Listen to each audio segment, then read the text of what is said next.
Welcome to Video Games Weekly. I am Paul Charchi, and my co-host is Reiner from Game Informer and GameInformer.com. Hello, Reiner. Hey, Charch. How's it going, man? Good. Lots of stuff to get to. We'll have to talk about Cyberpunk 2077 getting moved. There's not a lot to talk about with that, but we got to get to that. We've got a new Crash Bandicoot to talk about. That'll be fun. I want to do a deep dive on Ghost of Tsushima, which has now gone gold, and I want to really do sort of a heftier preview of that now that we're only a few weeks away from that coming out. And there's a new skate game. There's extra life to the game Titanfall 2. And I've got a way that I believe either Microsoft or Sony can absolutely, positively, 100% dominate the other one in the next generation of console wars. And I'll tell you what that is a little bit later. But we begin, as I mentioned, with Cyberpunk 2077 getting moved to November 19th. You know, this is okay, we were originally going to get it roughly November 19th of last year. Then that got moved to April. That got moved to September, and September got moved to November. Man, my heart can't take it, Reiner. Yeah, I mean, this is my most anticipated game in 5 years, or this has been really hard. Yeah, it fits 2020, right? Like, this has just been an awful year for everything, and the game everybody's been looking forward to the most is just out of reach. It's the carrot on the stick, right? They just keep dangling it in front of us and then moving it back a couple steps. Yeah. What's funny is all the merchandise around this game has come out, and right. Like, if there's action figures that have already come out, Series 2 of the action figures will be out before the game.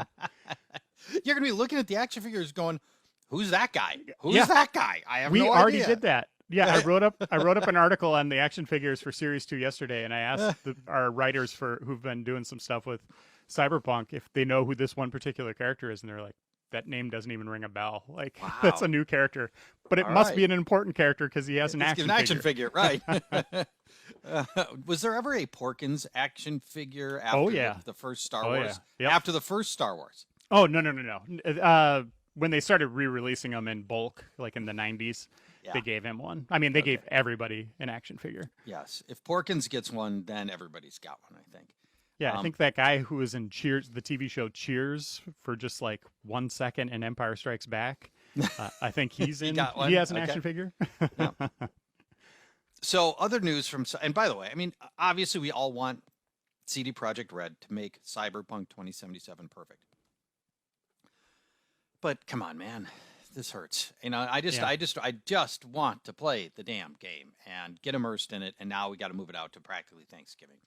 Now, the one thing I will say is, in the past, a game will come out that's in rough shape and then get patched, like you wouldn't believe, post-launch. When I played The Witcher 3 Wild Hunt, my save was like kind of messed up, and I had to wait a couple months for them to be able to issue a patch that helped me. So if they're going in with polish in mind, like just making it like Game of the Year caliber right out of the gate, I might be okay with that, but I just wish they would have known what the target was before they started throwing dates around. Yeah, you wonder how they could be so wrong so many times on it. And I understand this is a very complicated world to engineer. A lot, not just by the fact that it is an open world, but all of the various arcs and all the ways you can play the game, good guy, bad guy, all the different styles of play. I can really understand and appreciate how hard it would be. But also, they're on like year 8 of development on this game, and and they've pushed it out 4 times, and this is not, these guys aren't new at this. You would think they could be a little bit more accurate on their date assessments. So that part's been a little frustrating. Now, the good news is they also confirmed something we always believed to be the case anyway, that the game will be backwards compatible on new hardware. So if you get a PS5, for example, your PS4 version of Cyberpunk 2077 will run, and it'll run with upscaled graphics. Oh, there you go. So that's not too bad. Yeah, that helps, I guess. But at this point, I didn't think this was going to be the case. But if it's moved to November 19th, we're probably going to have hardware in our hands. We'll have the new hardware in our hands before Cyberpunk 2077 comes out. You're not going to be able to buy it and play it on your brand new PS5 or Xbox Series One X in all probability. Yeah, you're probably right. Like, well, I mean, I wonder if it. I guess the Xbox, it might just play on it. It just might not be up-resed, right? Maybe. Or enhanced, I guess you should say, for the new hardware. But yeah, you might be looking at keep your PS4 or Xbox One plugged in, Yeah, on port 2 as you have, your new the new PS5 or Xbox Series X on port 1. Now, internet sleuths have, well, we're talking Cyberpunk 2077. This is only quasi-related.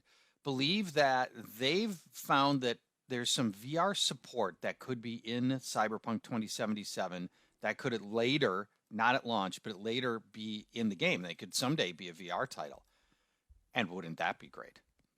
I don't know. I would like to see that world through VR. I don't know if it would play better in VR.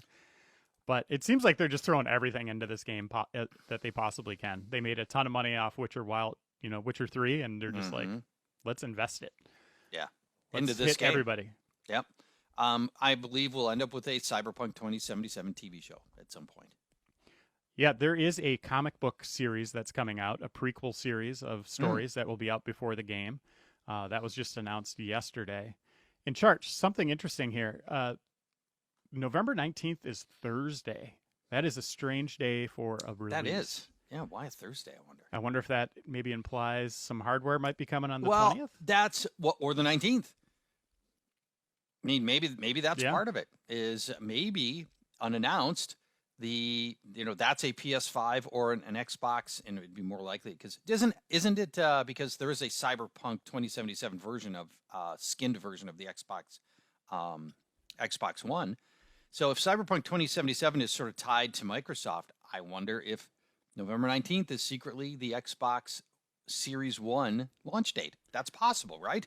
Or it could be the 20th, and CD Projekt Red is making this the absolute last possible last-gen game, releasing a day before the next gen. Maybe that's it.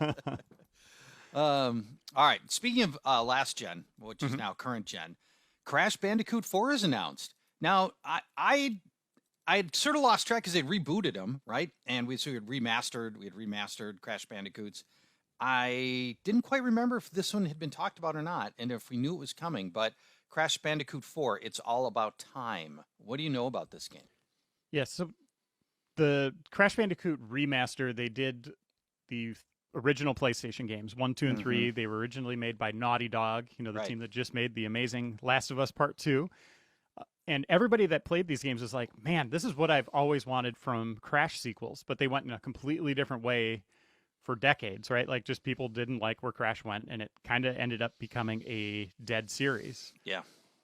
So Activision listened to the fans, like, we just want a new classic-styled Crash Bandicoot game, and that's exactly what It's About Time is.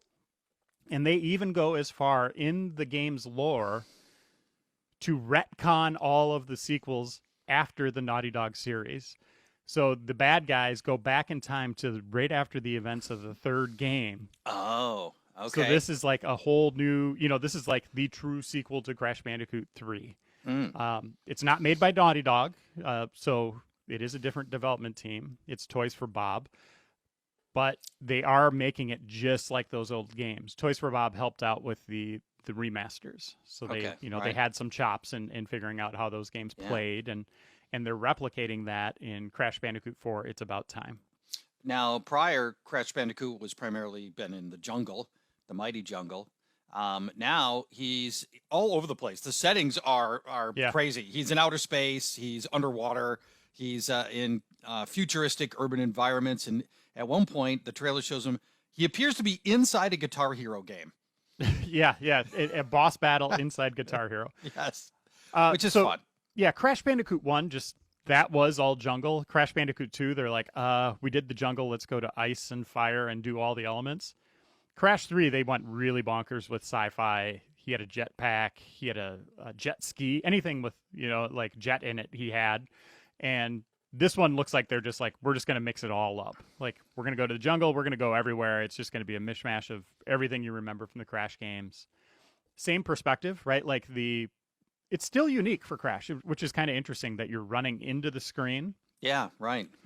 But then also that classic Indiana Jones style chase sequence where Indy's running from the boulder toward the screen towards you, the Right. viewer. Right. You do that in Crash Bandicoot, where in this game, in Crash Bandicoot 4, It's About Time, you see him outrunning a T-Rex that's coming after him as you're running toward the screen.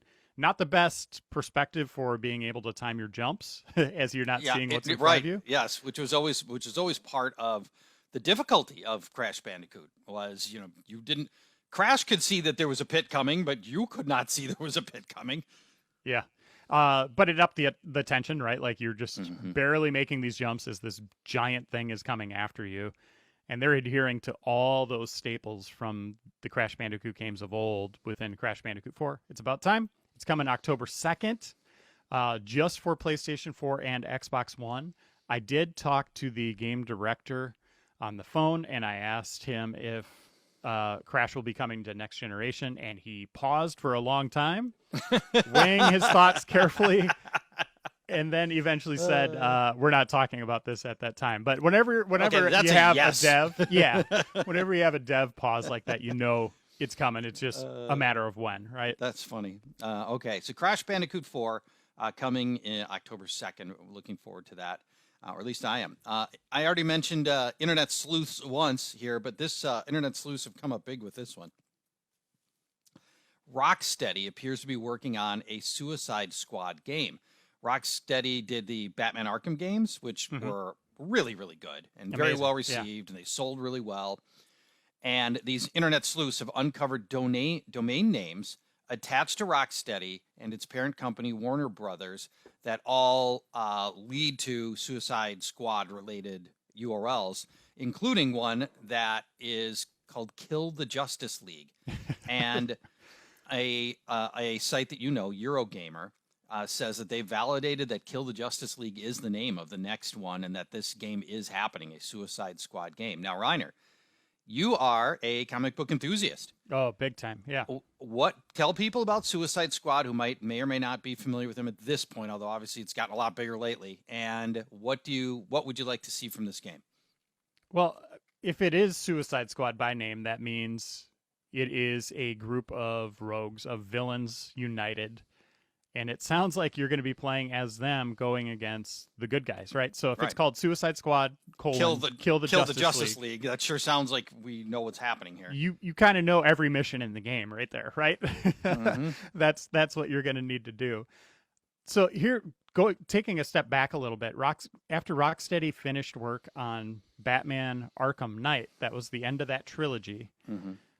They had Warner Montreal, a different dev team, working on prequels. So they did that Batman Origins game, Arkham Origins game. So there's a total of 4 of them. Everybody thought that Rocksteady would be doing Superman next, right? Like that was the rumor for years that they were going to be doing that, and that Warner was going to continue with some Batman, like a Robin game or a Nightwing game. And no one had any idea what was going on. There was just kind of no messaging coming from Warner, no games, right? Like just for years. Yeah. And it seemed like there was a mess here. But if they are doing something like Suicide Squad, where you have multiple playable characters that could be as detailed and as deep moveset wise as Batman, I could see this being a gargantuan project for him. Squad scares me though, because that immediately implies that it could be multiplayer. And that could be, like Anthem, like in that vein, or Destiny, where you have, I guess Destiny, everybody's kind of sculpting their character, but games where you have very designated classes and you got to unite those characters on the battlefield. The Avengers game's going to do that. That's coming out later this year, right? Yeah. And they still have not shown any of that multiplayer, yet it's right around the corner.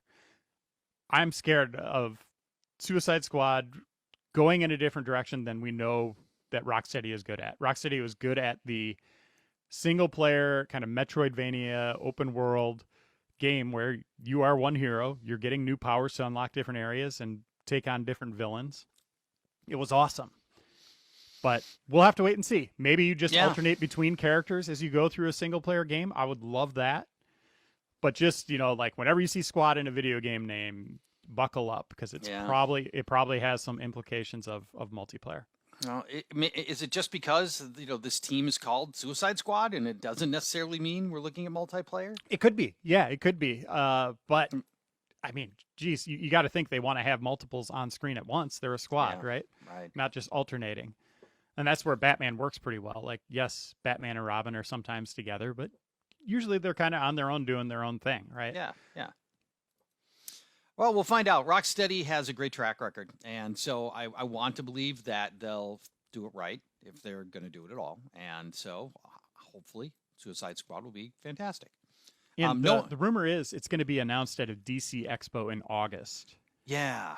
Along with a Warner Montreal Batman game. Right, potentially called Gotham Knights. We'll find out if that's happening as well. But it's good to see DC really trying to expand their portfolio of superheroes, which to this point has had a massively been in the back behind Marvel in most regards. But the Batman games are great. Now we're going to get potentially Suicide Squad and maybe some other things. So we'll know more in August. We'll talk about it then. Completely unrelated to the game, but did you hear that Michael Keaton is in the talks to reprise his role as Batman in either one or many new DC Comics movies, starting with the new Flash movie called Flashpoint? Okay, listen, I don't like it. He's an old man at this point. He was Birdman too. He is. I don't believe. I want my Batman to be young, dashing, buff. That to me is how Batman feels. I don't want a 70-year-old man playing Batman. What? Well, if it's like a multi-dimensional thing where you have a young Batman and then an older one from a different dimension, that could be kind of neat, right? Well, maybe, I guess. I mean, if they're going to do a lot of time shifting of the story, maybe. Yeah. I don't know. That's, I mean, if you're going to go old Batman, then I would rather have it also be like an action star Batman. Like, Bruce Willis is old at this point, but I identify with him as a buff action guy. Right. Yeah. Michael Keaton. Yeah. I mean, he was good in those Tim Burton films, but he couldn't turn his neck in the suit. He did full torso spin when he had to turn and look at someone. I think I hope you're wrong, or the internet's wrong, not you. Whoever's saying this, I don't want any part of that. When we come back, Ghosts of Tsushima is one of the last big games to come out for this generation. Comes out, is it next month? I think we're like 3-4 weeks away. Yeah. From the launch date of Ghosts of Tsushima. It's gone gold. We'll talk, bring you up to speed on everything you need to know about that game, especially UPS4 owners, because this is specific to you, and talk about whether or not that game is going to be the big bridge between the Last of Us 2 and Cyberpunk 2077. Coming up next on Video Games Weekly. Welcome back to Video Games Weekly. Paul Charch and Reiner with you as well. And Reiner, we've talked about Ghosts of Tsushima a couple of different times over the past few months, going really back to last E3 when we got a long look at it. We just recap the gist of this game for people that may not know that much about Ghosts of Tsushima. Yeah, so Ghost of Tsushima is a first-party PlayStation 4 exclusive developed by Sucker Punch Productions, the team that did most recently the Infamous games for PlayStation 3 and 4, as well as the Sly Cooper games. Remember those way back when on PlayStation 2? We do. They were good. The Thievius Raccoonus, they called him. Mm-hmm. It debuted in 2017, and now is finally upon us. Right, we're going to be playing this next month, and Sony just had one of their biggest hits ever with The Last of Us Part 2, which just hit this last weekend. Mm-hmm. And this one will be hitting on July 17th. Ghost of Tsushima, you'll be playing on July 17th. And what it is it's an open world samurai game set in the year 1274 on Tsushima Island as the Mongol Empire is invading. You're one of the last samurai, right? The protectors of this land. Mm-hmm. And you're angry. You want to save your land. You play as a character named Jin Sakai. And you're just kind of on your own, out in the wilderness in this huge, sprawling, beautiful place. You have the cherry trees Constant wind in this game, by the way, Charch. They actually use wind as a guiding principle for you as a player.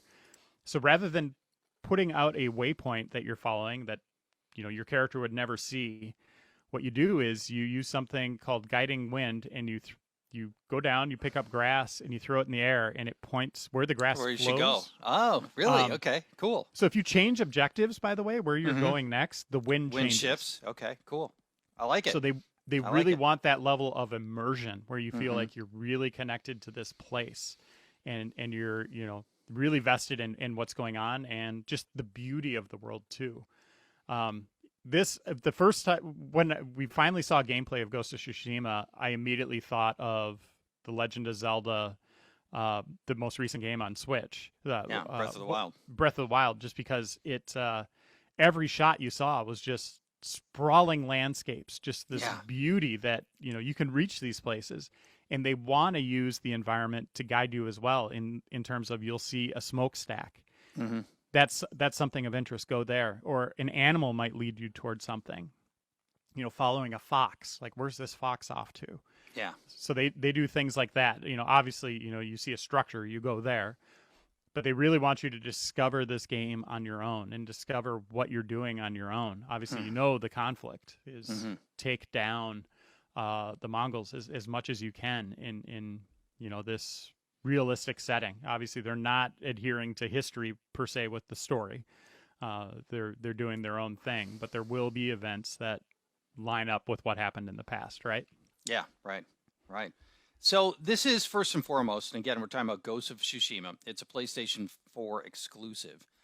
It's a action game built around sword fighting, and specifically with your katana.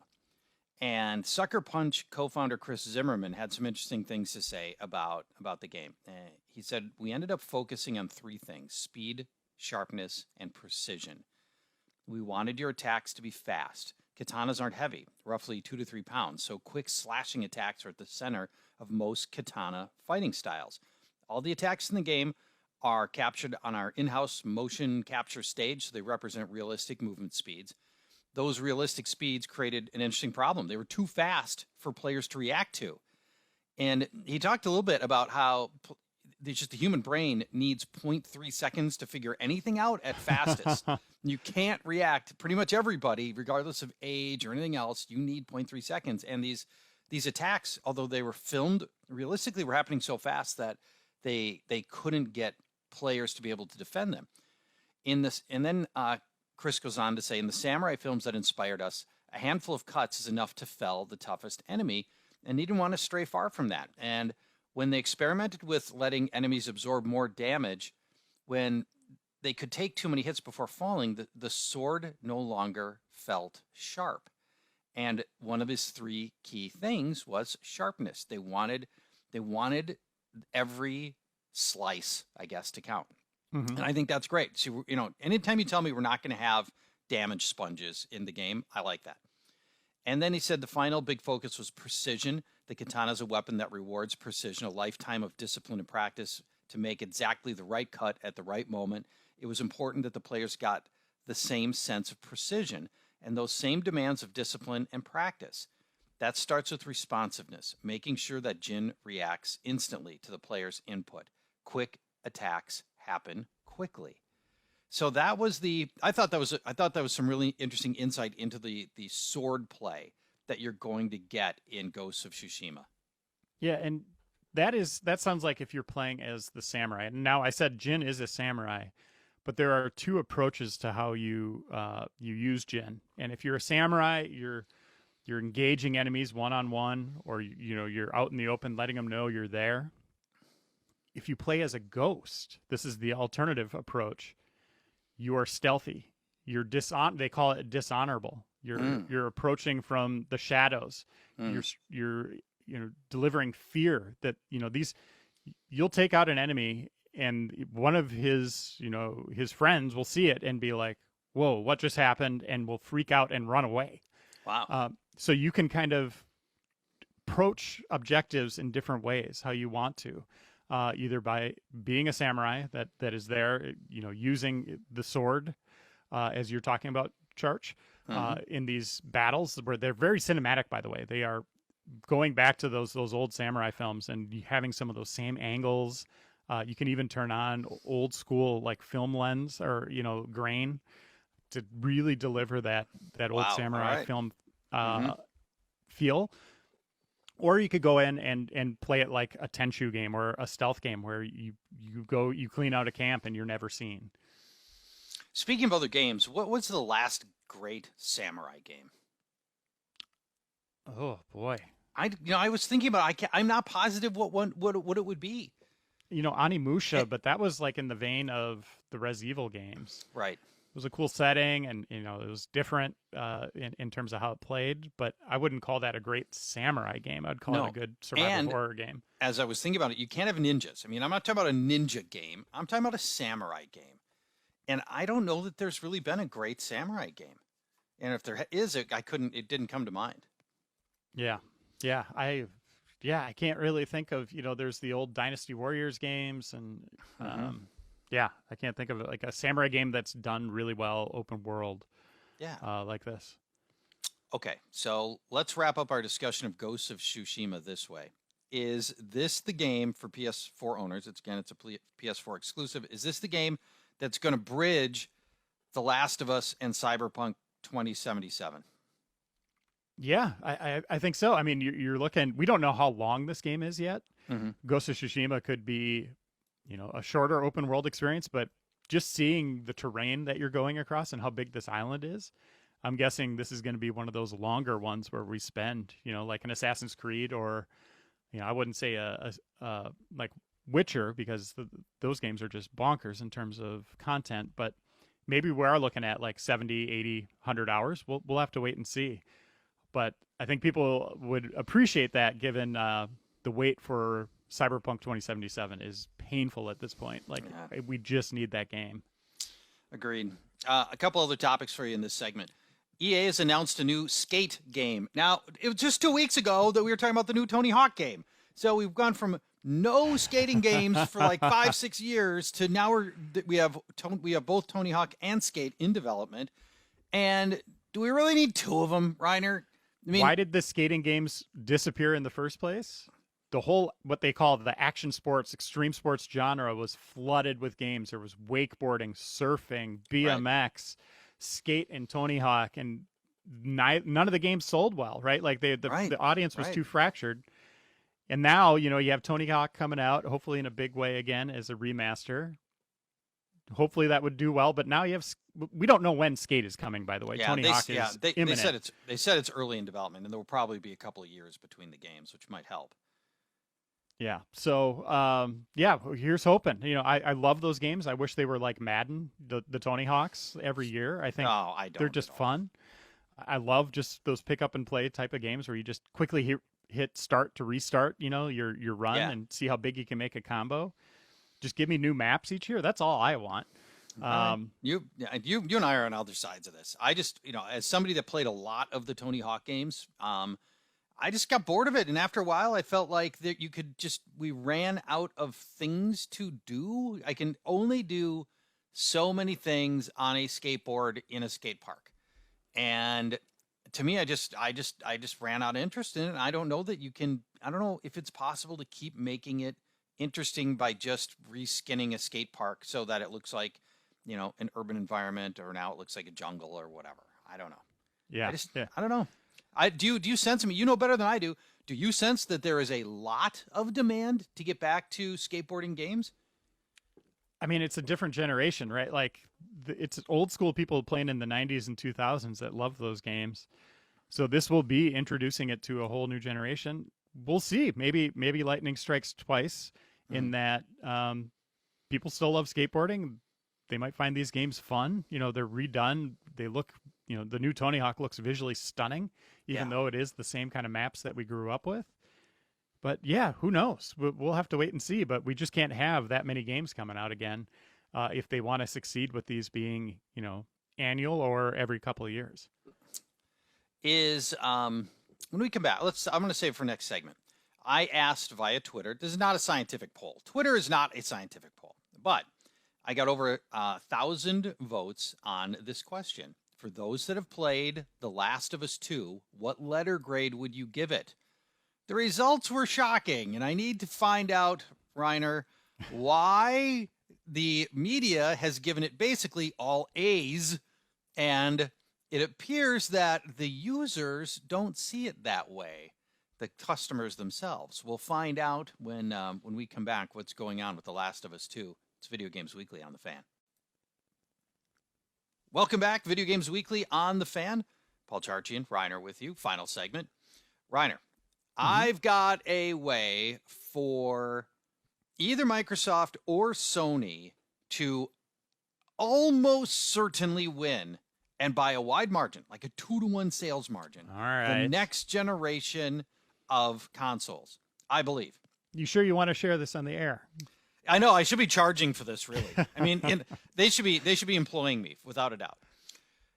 If by launch, so sometime between now and whenever the Sony PS5 launches or the Microsoft Xbox Series 1X launches, they announce an in-development handheld that would be fully compatible with the Series X or the PS5, respectively. So imagine this scenario. Mm-hmm. You buy a game you buy it digitally for the PS5, and you know that the day the handheld comes out, and presumably this handheld would come out, let's say it's 2 years away, right? Yeah. So, everything they're doing right now is focusing just on getting PS5 out the door and everything else, but this handheld is going to be 2 years away, or even if it's 3 years away. But let's call it 2 years away. All your digital properties that run on the PS5 will be able to run. You'll just download it right into your handheld, and this new handheld would then have your entire library of PS5 games. Or if Microsoft were to do this, the Xbox Series X. To me, the hardware on these are so similar, and the functionality of these are so similar. This would be a massive, massive advantage for anybody who would like to play these games on the go. So what do you think? Would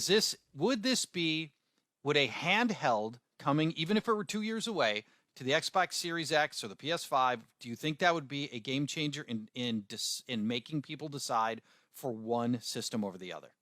I do, especially since, that's essentially what they're saying cloud technology is going to let you do, play it on your phone or whatever. Mm-hmm. Nobody's going to bring out their phone and have a controller and just play a game like that. That's not like ideal for most people. Some people will, but most people won't do that. Mm-mm. So I do think that would be a game changer. And as you started saying that, I immediately ruled out Sony because they are pushing the limit with their games on the hardware, right? Like they're pushing devs to make games that are exclusive for PlayStation 5. They are as new gen as can possibly be. Whereas Xbox is saying, make a new game and have it play on all of our systems. Mm-hmm. So that means they could make something like an Xbox One cheaper as a handheld, right? Yeah. And have all that processing power you need. And then you can, if you want to play it in 4K on a big screen, you put it on your Series X and it gives you the patch that gives you the next gen, polish. Right. I think that could be a very compelling path forward for Microsoft. But they're all in on cloud gaming, right? Like they are, one of the ones saying like this is going to be the future. We're going to have Game Pass on there, all that stuff. Mm-hmm. I don't know if they would make new hardware like that, but they have said that Series X is just one of their options that's coming. Yeah, maybe another one is a handheld. It'd be remarkable. Here's why I think this is viable. Why I think we could get a handheld version of the Xbox Series X that would be able to play all the Series X games. In my laptop, immediately to my right, I've got a laptop version of a graphics card that is powerful enough to play, real games and really good games. Yeah. And it's in my laptop. The graphics cards inside these things are small enough you could easily put it in a handheld. You could get a smaller, lower, the fidelity wouldn't be as high. Maybe it doesn't run in 4K. It just, runs in high def.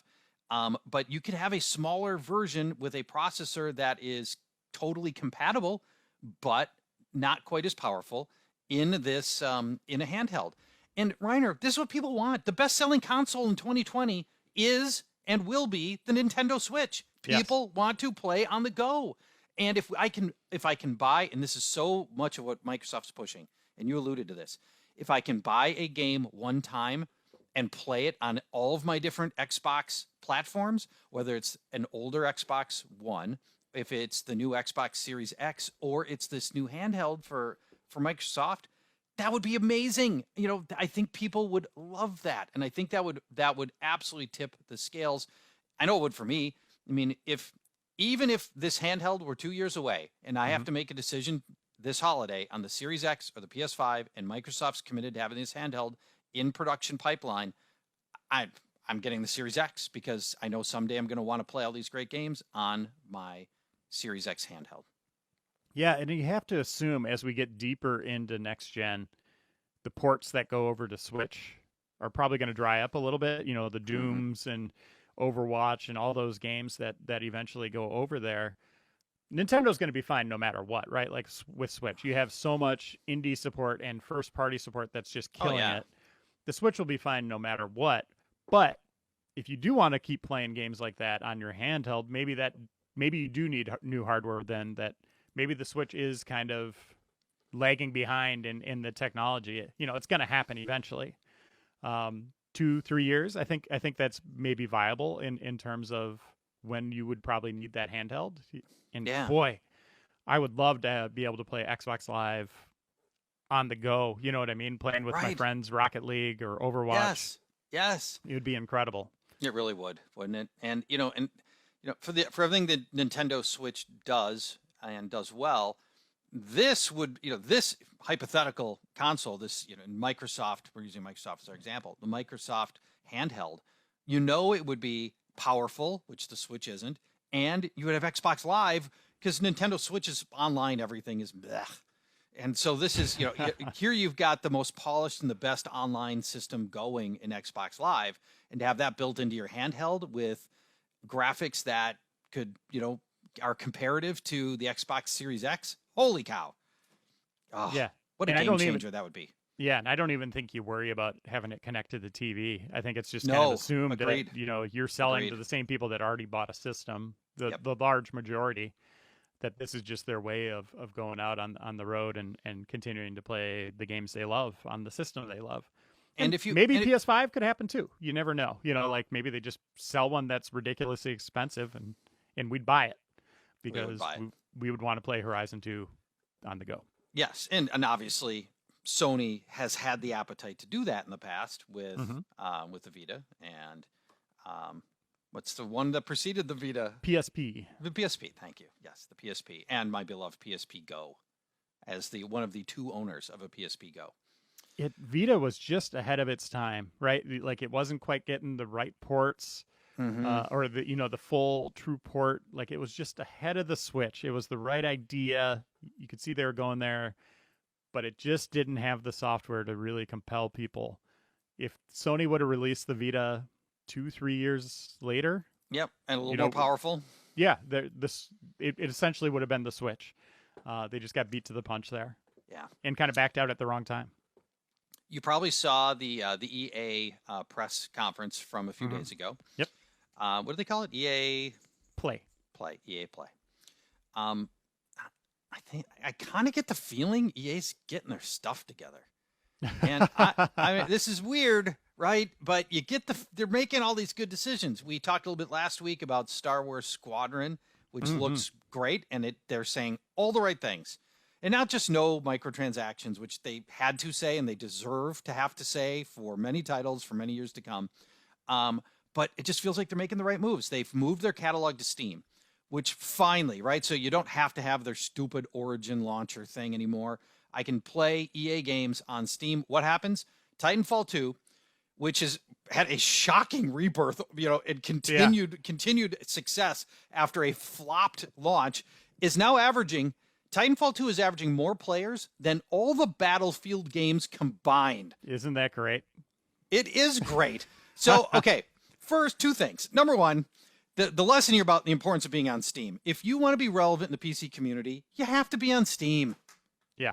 Yeah, you got or Epic Game Store now, right? Like let's not shortchange the success they've had right out of the gates. Obviously, smaller audience still, but they are roaring forward. But Steam is still the place where you want to have your game. You do. Next, what's to say about the state of the Battlefield series that Titanfall 2 is averaging more players than all of the Battlefield games? Yeah. So when you look at Battlefield 5, which is the most recent Battlefield, and it bombed, the content updates have been cut. They have a massive cheater problem. The player base is now tiny. And I don't even know what's going on with the next Battlefield. I haven't heard anything. Yeah, they said there will be one next year, I believe, during like one of their investor calls. All right. But there was no hint of it at the press conference. We saw next gen visuals of like a building tumbling, and everybody assumed that might be Battlefield. Okay. Because of the destructible battlefields, but I don't know. They were very hush hush about a lot of their big franchises, which I thought was kind of shocking, but kind of cool for their press conference to focus on other things. Yeah. And then the most un-EA thing possible, Charch. The company that was maligned like you wouldn't believe for the microtransactions in Star Wars Battlefront 2. As you just said, Star Wars Squadrons won't have microtransactions. Also, Charch, it won't have DLC. Everything that you get in the game is there on day one. That's all they're planning. So everything in the box is there. Okay, good. And it's only $40. Yeah, like what is that's amazing? Who are you people? Right? It feels like they're doing things the right way, which is weird. Okay, back to Battlefield for a minute. Yeah. Sorry. What is the state of Battlefield right now? And do people still care about this thing? If the next Battlefield was great, would they get all the success that they had with, say, Battlefield 1, and it would all, everybody come flocking back? Or do you think they've done enough damage to the Battlefield series at this point that it's just, perpetually now stuck as a, second or third tier multiplayer shooter? Yeah, so the thing it still has going for it is the large battlefields, the moving fronts, right? Like 64 players or 100 players, whatever they get up to now. It has been kind of hurt a little bit. The Battlefield series has been hurt a little bit by Battle Royale. I think that's an avenue of play that kind of scratches the same itch in a very different way, but it is still this, a big, huge battlefield with tons of people running around. Also, Call of Duty's entered that space with Warzone, the mode in the most recent entries. So your kind of unique stance is now has other soldiers in it, right? Like you need to be able to deliver something that's maybe new, maybe a little different, or that is just rock solid and is great. And that's the problem they've had, is they haven't had something that's been great for a while. Like you said, the cheater problem, just the entry point being very difficult. Just if you just want to pick up and play it, you're getting mowed down immediately. Whereas Call of Duty, you have a little bit more of a ramp getting into it and better matchmaking and stuff like that. So it'll be interesting to see what they do with this next one and where they go. I think a lot of these games, people just look at what the content is on the box, what time frame, and that kind of dictates where they want to go. For a while, everything was World War II, and then everything was modern, and now we're kind of bouncing around. It's what are people looking for now? Is that sci-fi? Is it something that's more grounded in reality? We'll have to wait and see. People didn't like sci-fi with Call of Duty Infinite. Yeah, well, that one was just all over the place, bonkers. Like the multiplayer didn't, people didn't like how that flowed. Yeah. But yeah, maybe they just avoid sci-fi. They're obviously watching what each company is doing, Activision and EA. And they don't want to release the game in the same era at the same time. And right. We'll have to wait and see. But I hope they can turn it around because, those games sold millions upon millions and were beloved for those huge, long skirmishes, right? Yeah. Like battles that could last an hour, which is kind of ridiculous now. It seems like everything's so breezy. But yeah, it'd be interesting to see if they can turn it around or maybe they go full battle royale with it. Who knows? Yeah. Now, Titanfall 2, averaging more players than all the Battlefield games. We know there's another Titanfall in development, and we don't know really anything about it. Potentially. Is it? Well, I think it's been acknowledged that it's in development, but they haven't told us anything about it. I think I ask Trying to them see every here. time I talk to them, and Okay. they're just like, no comment. You know, fans want a third. Yeah. Apex Legends is technically a part of the Titanfall universe. It's coming to Switch, by the way. That was just announced. Okay. Yeah. But people want a true Titanfall game where you are actually in the Titan, right? These 30-foot right. robot suits Right. that you use on the battlefield. It's such a cool idea, and they knocked it out of the park with the first two. Mm-hmm. You know, people say one of the best first-person campaigns ever is Titanfall 2. Yes, although too short. Right, but it's just a roller coaster ride. It's done so well, plays so well, and yeah, it'd be great to get a follow-up to that. Yeah. And, Respawn's obviously got the chops for this. Titanfall having this, this is now a 4-year-old game that is still getting a ton of love and getting a ton of attention. So hopefully we'll be getting more from Titanfall and Respawn. Reiner, we're out of time. Thanks. You've done a great job. Thanks for all the intel. And if you missed any part of the show, we encourage you to go back and check out the first couple of segments as well. KFAN Fan on Demand, also on iTunes and iHeartRadio. Wherever you get your podcasts, you can find Video Games Weekly. Thanks, Reiner. Let's talk next week, okay? All right. Bye-bye.